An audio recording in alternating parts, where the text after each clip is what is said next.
উত্তর কেন্দ্রে এবং মালদা দক্ষিণ কেন্দ্রে ভারতীয় জাতীয় কংগ্রেসের প্রার্থীকে হাত চিহ্নে আমাদের ভোট দিতে হবে। বামফ্রন্টের পক্ষ থেকে এই আবেদন আমরা করছি। শুধু মালদা জেলা না,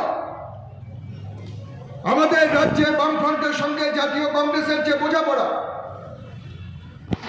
30টা আসনে বামফ্রন্ট লড়াই করছে, 12টা আসনে জাতীয় কংগ্রেস লড়াই করছে।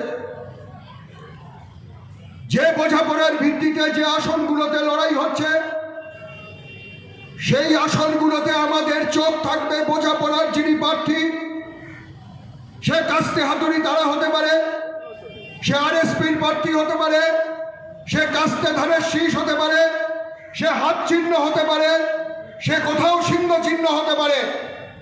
সেখানে আমাদেরকে ভোট দিতে হবে তৃণমূল এবং বিজেপিকে পরাস্ত করার লক্ষ্য নিয়ে। লড়াইটা একটা লোকসভা আসন জেতার জন্য নয়, লড়াইটা ঈশা খানকে সাংসদ করার জন্য নয়, লড়াইটা এই দুটো আসনে জাতীয় কংগ্রেসের প্রার্থীকে সাংসদ করার জন্য নয়, লড়াইটা হচ্ছে আমাদের দেশটাকে রক্ষা করার জন্য। কেন দেশ রক্ষার প্রশ্ন আসছে? আমার দেশের প্রধানমন্ত্রী যখন নাটকীয়ভাবে টিভির সামনে বিভিন্ন জনসভায় বক্তৃতা হয়, তার যখন লাইভ করে গদি মিডিয়া, যে মিডিয়াকে কর্পোরেট পরিচালনা করে, আমাদের গণতন্ত্রের যে স্তম্ভ তার মধ্যে অন্যতম ছিল আমাদের সংসদ। সেই সংসদে আমরা দেখেছি 144 জনকে একটা সেশনে তাদেরকে সাসপেন্ড করেছে। সংসদে বিরোধীদের বলার স্বরকে কেড়ে নিয়েছে এই মোদী সরকার। তাদের যে উদ্ধত্ত, তাদের যে গণতন্ত্রের ওপর আক্রমণ, সে আক্রমণের নির্লজ্জ চেহারা আমরা দেখতে পেয়েছি। সর্বশেষ অধিবেশনে 144 জন সাসপেন্ড হয়েছে বিভিন্ন কারণে। কারণ তারা প্রশ্ন করেছিল নরেন্দ্র মোদীকে, তারা প্রশ্ন করেছিল বিজেপিকে, তারা প্রশ্ন করেছিল দেশের অধিকারকে সামনে রেখে, তারা প্রশ্ন করেছিল জিনিসপত্রের দাম বাড়ছে কেন, তারা প্রশ্ন করেছিল ভারতবর্ষের ধর্মনিরপেক্ষতা, সেই ধর্মনিরপেক্ষতাকে তুমি নষ্ট করেছো কেন। সেই সংসদকে আজকে ওরা ভুলুণ্ঠিত করার চেষ্টা করছে। আমরা ভাবতে পারি নতুন সংসদ ভবন হয়েছে, হতে পারে একের পর এক সংসদকে পরিচালনা করেছে, নেতৃত্ব দিয়েছে। বেশিরভাগ ক্ষেত্রে জাতীয় কংগ্রেসের নেতারা, সংযুক্ত মোর্চার 2-1 প্রধানমন্ত্রী, অটল বিহারী বাজপেয়ী তিনি নেতৃত্ব দিয়েছেন বিজেপির নেতা হিসেবে। কিন্তু আমরা কোনোদিন দেখেছি নতুন সংসদ ভবন উদ্বোধন হবে, সেই সংসদ ভবন উদ্বোধন করার জন্য স্পিকার আর প্রধানমন্ত্রী যজ্ঞ করতে বসে যাবেন সংসদের মাথায়? আমার দেশ ধর্মনিরপেক্ষ, হিন্দু মুসলমান শিখ ইসাই একসঙ্গে এই দেশের স্বাধীনতা আন্দোলনে লড়াই করেছিল।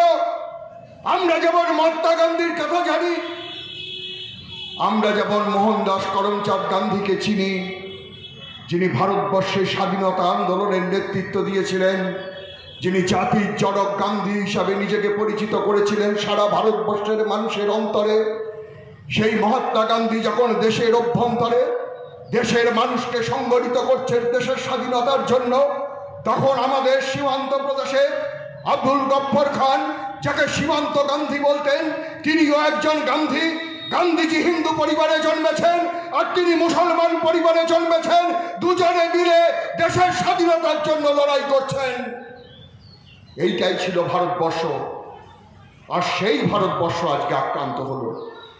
ভারতবর্ষের সংসদ, যে সংসদ ধর্মনিরপেক্ষতার শপথ দিয়ে সংসদ সদস্যরা তারা সংসদ হিসাবে নিজেদেরকে স্বীকৃতি দিতে পারে, সেইখানে দাঁড়িয়ে যজ্ঞ করছেন একটি নির্দিষ্ট ধর্মকে মেনে আমার দেশের সংসদের স্পিকার এবং দেশের সংসদের নেতা প্রধানমন্ত্রী।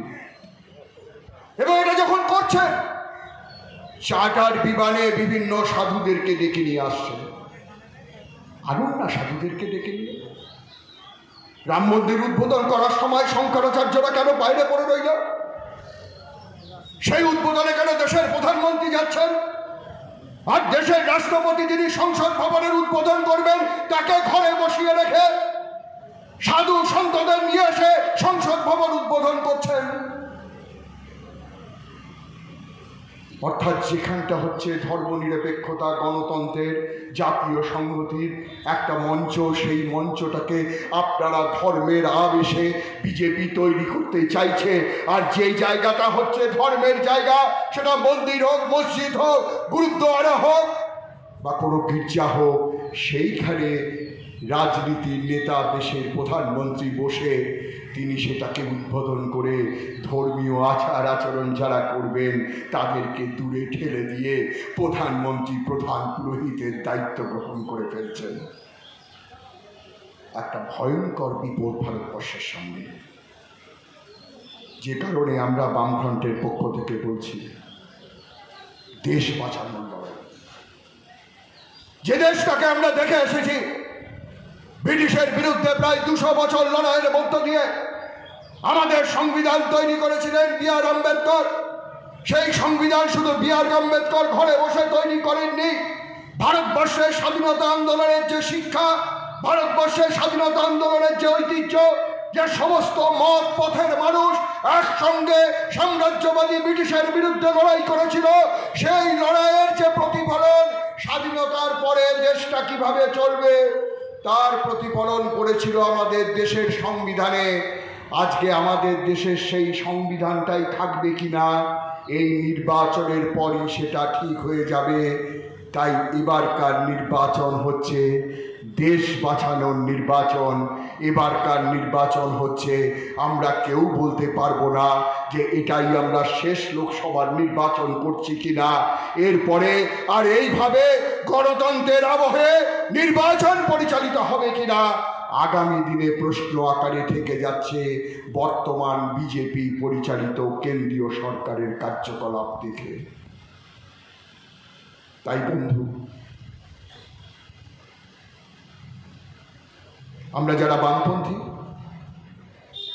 বামফ্রন্টের অনেক দল আছে, প্রত্যেক দলের একটা রাজনৈতিক লক্ষ্য আছে, আশু লক্ষ্য আছে, দূরবর্তী লক্ষ্য আছে। জাতীয় কংগ্রেসেরও একটা রাজনৈতিক এজেন্ডা আছে। সবটার সঙ্গে সবটা মিলবে না, সবটা মেলানো দরকারও নেই। সবটা মিলছে না বলে খেদ প্রকাশ করারও দরকার নেই। আমাদের একটা জায়গায় আমাদের মিল আছে। আমাদের রাজ্যে যে দুর্নীতির আমদানি করেছে তৃণমূল কংগ্রেস, আমাদের রাজ্যে যে নৈরাজ্যের আমদানি করেছে তৃণমূল কংগ্রেস, আমাদের রাজ্যের শিক্ষা ব্যবস্থাটাকে যেভাবে দুর্বৃত্তদের হাতে তুলে দিয়েছে তৃণমূল কংগ্রেস, আমাদের রাজ্যের পঞ্চায়েতি ব্যবস্থাটাকে যেভাবে লুটেরাদের হাতে তুলে দিয়েছে তৃণমূল কংগ্রেস, এর বিরুদ্ধে দাঁড়িয়ে জাতীয় কংগ্রেস গত 12-13 বছরের তৃণমূল কংগ্রেসের সরকার, সেই সরকারের বিরুদ্ধে দাঁড়িয়ে লড়াই করছে। কেউ বলতে পারেন কংগ্রেসের ওই লোকটা তো তৃণমূলের সঙ্গে ভাব দেখাচ্ছে। আমাদেরও কেউ কেউ কখনো কখনো কোথাও কোথাও বামপন্থীরা একটু ভাব দেখিয়ে ফেলে। দল হিসেবে জাতীয় কংগ্রেস 12-13 বছর ধরে এ রাজ্যে তৃণমূল কংগ্রেসের বিরুদ্ধে লড়াই করছে যেভাবে বামপন্থীরা লড়াই করছে। আমি প্রথমেই বললাম পথের পার্থক্য থাকতে পারে, মূল্যায়নের পার্থক্য থাকতে পারে, কিন্তু একটা জায়গায় পরিষ্কার, এই নৈরাজ্য বন্ধ হোক, এই রাজ্যে তৃণমূল কংগ্রেসের নৈরাজ্য বন্ধ হোক, এই শক্তি পরাস্ত হোক।